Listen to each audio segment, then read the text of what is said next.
16. Солонгоо намрын салхинд дуулсан.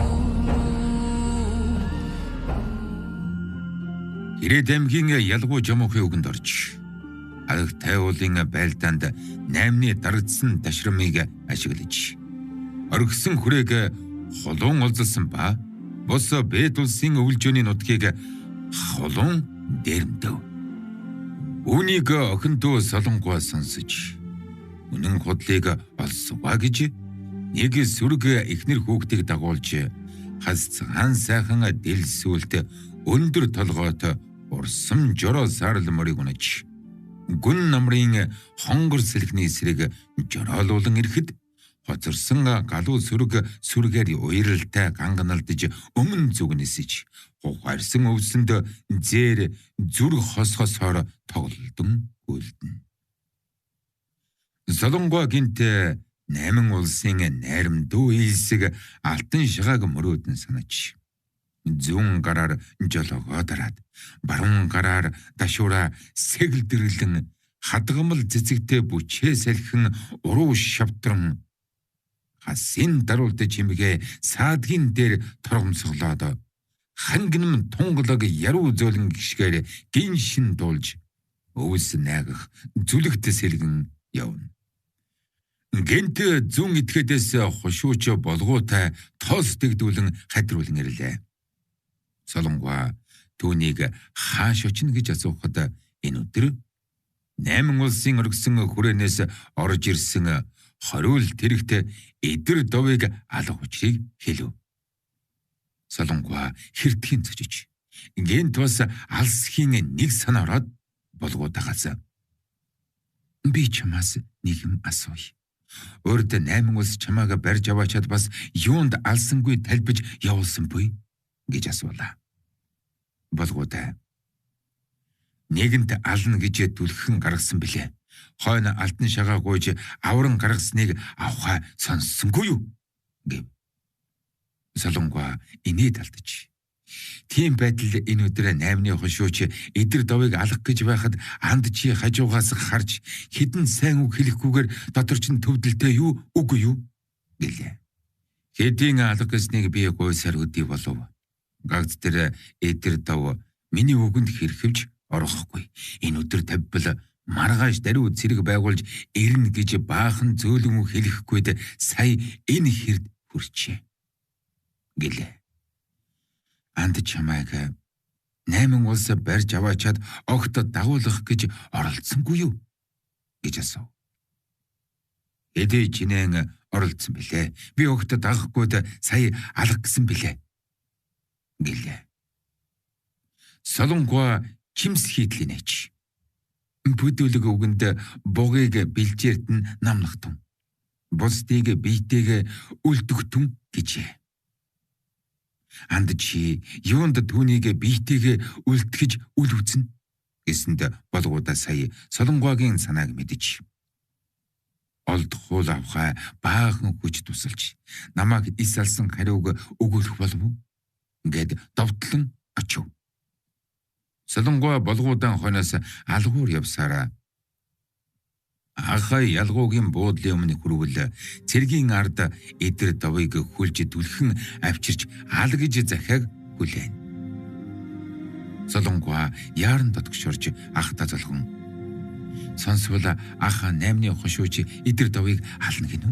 Би бодвол нэгэн тэнэг бүдүүлэг ирийг алж түмэн цэргийн өшөөг чангаруулахаас түүнийг талбиж хариулаад хожим түмэн цэргийн өмнө хэлэх хүүхдээ болбол тэр нь дээр биш үү?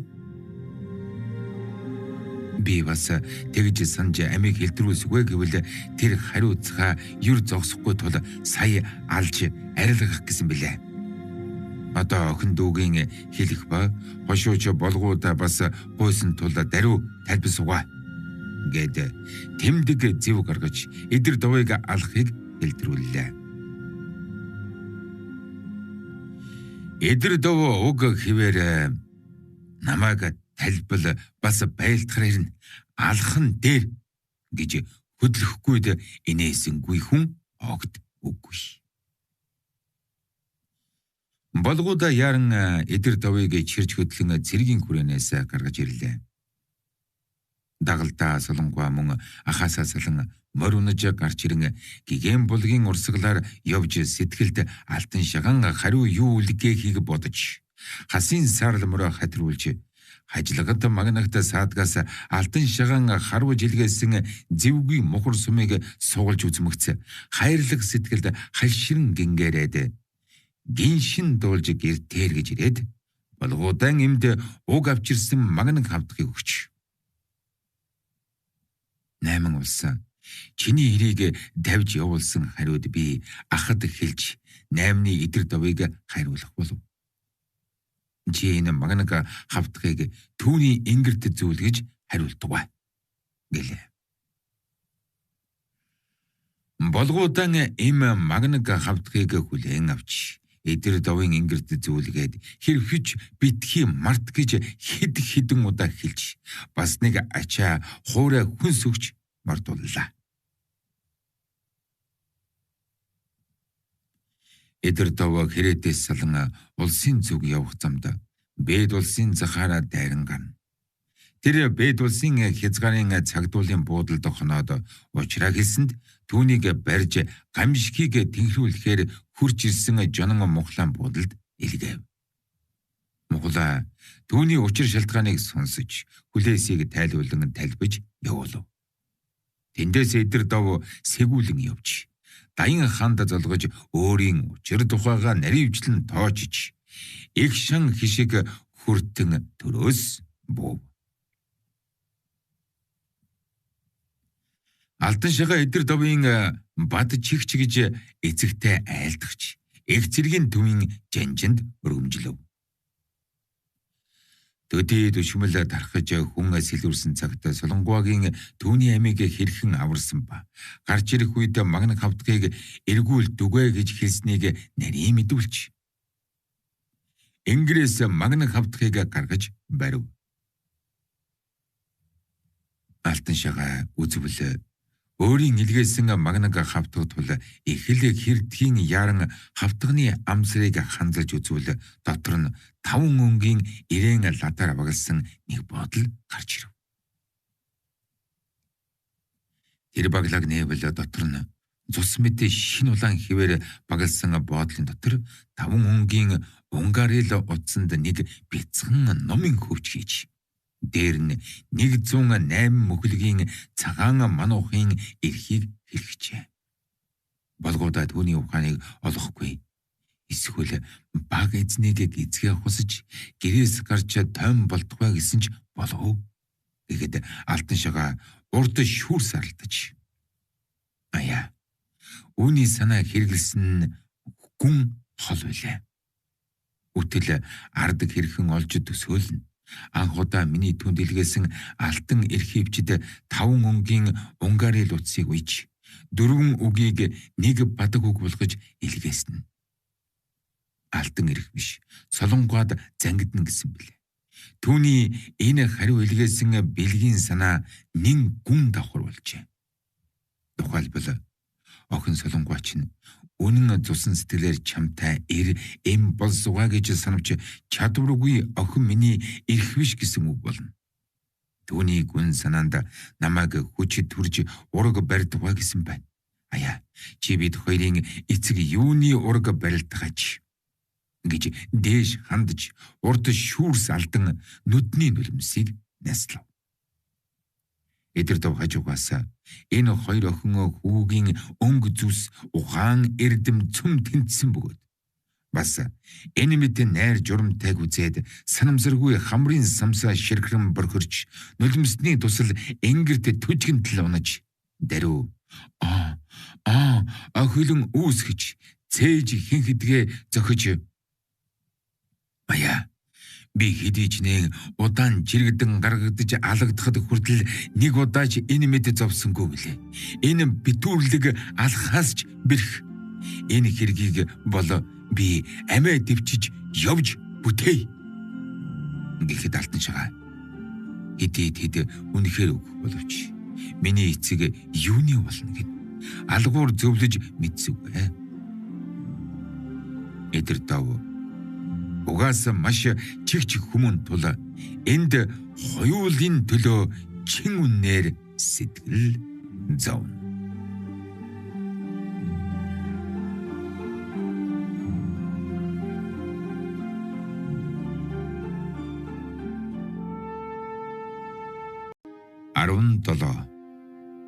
Элбэрэлт охин хонгор зул. Бэт улсын хязгаарын цагдуул 8-ны хөшөөч эдэр давыг барьж жонон Монголд хүргэж ирсэнд Монголаа түүнийг талбиж явуулсны дараа цэргийн хүрээнд эр хүн охин болон ховлов гэж өмөлдөв. Юунд ийм хэрэг гарав гэвэл тэр удаагийн алагтай уулын байлдаанд 8-ны цэрэг дарагдчих. Хэдэн мянган хүн Бэт улсыг дагав. Жон Монголаа үүний дотроос хэдэн 10 хүүхдийг сонгон авч биеийн ойр зарцлав. 8-ны хошууч эдэр давыг Монголаа алсангүй бөгөөд замын хүнсөвч талбиж явуулсанд санамсаргүй эдгээр хүүхдийн дотроос хонгор гих хүү нүднээсээ нулим сонгов. Жон Монголоо үзэж гараад хонгор хүүг дуудан авчираад би таны хэдүүлийг шинжилэн үзчих. Биеийн ойр дэвшүүлэн хэрэглэж олноос хөнгөн амрыг үйлдүүлэн нийтээс амттай өнгөтэйг идүүлэн өмсгөхөд бүгдээр цөм цараараач хүмсэг дэлгэн надыг шүтэн зүтгэх билээ. Гэтэл чи ганцаар үл шүтэн улсын хүнээ үзмөгцөн нулимс унагсан чинь ёв гэж түүнээс дахин давтан эргцүүлэн асууж зогсоход тэрхүү анхандаа мөн дуурч чадахгүй. Хойно нэхэмжлэн асууж үзсэндээ аргагүй болж даруй чи юу уншуу ээвүүгийн цэргийн алба татах зарыг болоод эржлэн чимэгдэж эцгээ орлон цэрэгт мордсноос эхнээс адагт хүртэл тоочжээ. Энэ охины нэр хонгор зул. Эцгийн нэр Төлөв. 100 нэрийн дагмал бошгажээ. Божимын авсан им нүдмлээс нэг хүүтэй. Нэр гэгэрх хавчлаг бүрхүүлээс гараагүй. Хонгор зулын төрсөн нь хөмсөг ариун, нүдэ тунгалаг, царай цагаан, уруулулаан, зүс дүүрэг дүүрэн, бие өндөр сувайсан, дуу яруу сайхан, бяцхнаас сонин өөр төрсөн билээ. Анхандаа эцэг нь хүүгүй цагт түүнийг даруй хүү болгон дагуулan мориорлдуулж элд бүжиглүүлэн намаг харван жулуу зохиулан сургасан байж. Хожим 2 жил уугар бичиг үзүүлж үйл утсанд орвол хонгор зул мөн үйл утсанд мэрэгшиж бас урд аян авда дагалдан явж 16 хүрээд харин нэг хас хүмэд болжээ. Нэгэн өдөр эцэг нь түүний хойд их нүдмлийн зүг. Одоо манай Даян хааны цэрэг Бэт улсын цэрэгтэй байлтна. Бэ цэргийн хойг бөгөөд 100 нэрийн тамал боших туллав хэлтрэн чадахгүй гэхэд ихэнэ чи одоо настай болов яахан энэ албанд очиж болох юм хэдэн лам мөнгө сүйдгүүл хэлтэрч болохгүй юу гэлээ. Төлөвгөн цөм тэгж мөнгө сүйдэхэд гарч болох бол цэргийн хуйг хаанаас ирнэ? Мөнгийг бас хаанаас олох вүлээ гэлээ. Гэвч хөгшөрчхөд очиход бэрх болсныг ч байдгаа гэрдих энэ нэг үүр им үрийг хэн тэжэн гэж түмэн мянган зүйлээр зовнолоо. Хэдэн өдөр өнгөрсөнгүй цэргийн шивээ засны лавсан мэт давхар бууж Төлөвгнийг очиж нэрээ мэдүүлгэлээ. Төлөвгөн аргагүй олонний сүрэгт дагаж нэрээ мэдүүлсэнд цэргийн үйл шахам гавшихаа тул даруй амуу хүнсийг явуулж 3 өдрийн дотор мордно гэж хугацав. Хонгор зул дотроо эцэг их маань намайг төрж дижин хүн болголоо. Би хэдий охин боловч намайг хүүгээс дор асарсангүй. Ихийн ачийг хариулж чадахын урд эцэс болов. Одоо насцсан эцэг хоцорч бас үхлийн зэрэгтэн мордныг миний дээр ах үгүй, доор бас ихээхэн дүү үгүй. Эцэг хэрвээ гарч очивол залуу их нялх дүү яаж амьдрна? Эцэг хэрвээ өхвөл мянган цэрэг төмөн моринд гიშгэлт хийгч байтугай би нэгэн охин хүн энэ нэг гэр өрөг цэргийг яаж битэж вэ? Ийм бол нэгэн гэр дарив барагдах хүрнэ. Аяа би аваагаа асархад хүртэж энэ би ийм их болоод нүд үтсээр эцгээ өөхөх газарт явуулах нь охин хүнийг төрж тэжээсэн ямар ачгүй гэж сансаар гэнэт хамар борхрон модны сүтрт асгартал нулимс оногов. Хонгор зулваас эсвэл би харин ирчлэн чимэглэж эцгийн төлөө орлож очиод нэгэн гэрээг аварч болох болов уу? Улс төрийн гавьяаны тансанд онц эрэг хүний нэр хоцрогч юу? Хэрэг вангийн охин цэрэгт гарч болоод би нэгэн бошхийн охин дайнд очиж болохгүй юу? Гагц би хоёуг дуулгыг өмсөж зүүвэл эрэг хүний төлөө байх болов уу? Гэж яран очиж эцгийнхээ хоёуг дуулгыг өмсөд усны дэргэд ирж сүүдрийн зүг эрэг хүний оврыг дууран үзтэл эцэг нь гадна наран элд нялххүү гэгээр хийгээ тэрж гарах тохиолдов. Эцэг нь үзээд инээн Өөгмэн энэ өдөр юунд энэ мэд өмсөж зүүсэн бой? Хонгор зулаа. Эцгээ би таны төлөө орлож цэрэгт очиж болно уу? Талөвгөн хоолгоо чичрүүлэн харин чи охин болон төрчээ. Хэрвээ хүү болвол хөгшин эцэг чинь юунд зовох вэ? Харин чамаг гарч гавья бүтээд үгүй гэхгүй юу? Гэхэд хонгор зулаа. Эцэг их та хоёр битгий сэтгэл зов. Хүүхэн би нэгэнтээ санаа тогтов. Маргааш даруй эцгийн төлөө цэрэгт мордно. Эхнэ мөрийн ээлж болохгүй. Чи бол хариу зээгүй ох. Яахан төм мянган хүний дунд хотхон явж болох аж. Гэлээ. Хонгор зулаа. Эцэг ихэд дэмий битгий чавхуур. Миний нэг биегээ дэвчвэл сая эцэг их улаан захыг амар болгож чадна. Зориг буй бол үйл даруй бүтнэ.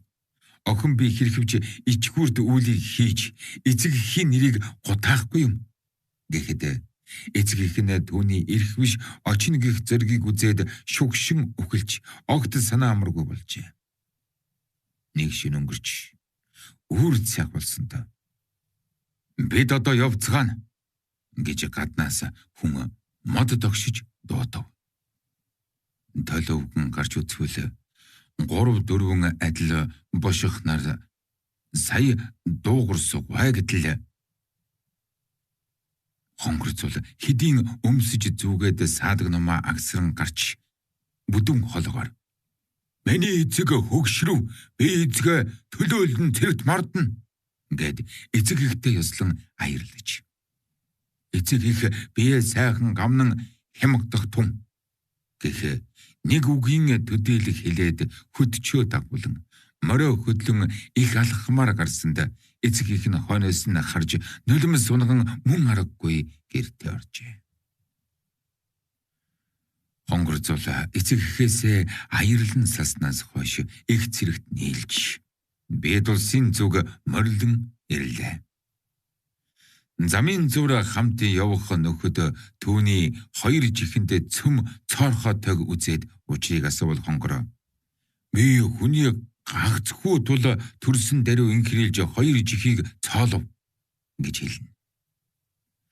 Арга газараа тийм нь олон тул олонх нь цөм итгэмжлэнэ. Тэндээс хонгор зул олон хүүхдийн хамт сонголтод орж жонон Монголын шадар албанд зарцлагдахад би улам амар болж охин нь нин илрэх үгүй болжээ.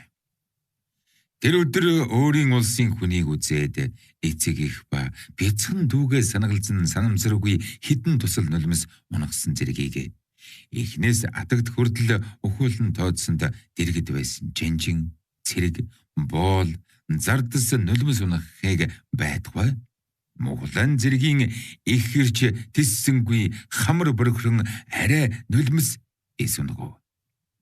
Төдий жонон Монгол хонгор зулыг элбэрэлд дахимдуу. Ажлал сайд хүүхэн байна гэж бас түүний төв барин хичээнгүй болгоомжтойд энэрэн өршөөж. Журмын охин болгон мөргүүлв. Түүнээс жон Монгол бурхан халдуун дэргэж. Улс төрийн хэрэг үйлээ төгсгөж хэдэн өдөр өнгөрч зах хязгаарын сул хэргийг мэдүүлэхийн завсар хонгор зулын учрыг мэдүүлсэнд бүртгэлжин жүшин хатан маш таалан баясах тул даруй шадар зарагдгэж тушаалаа.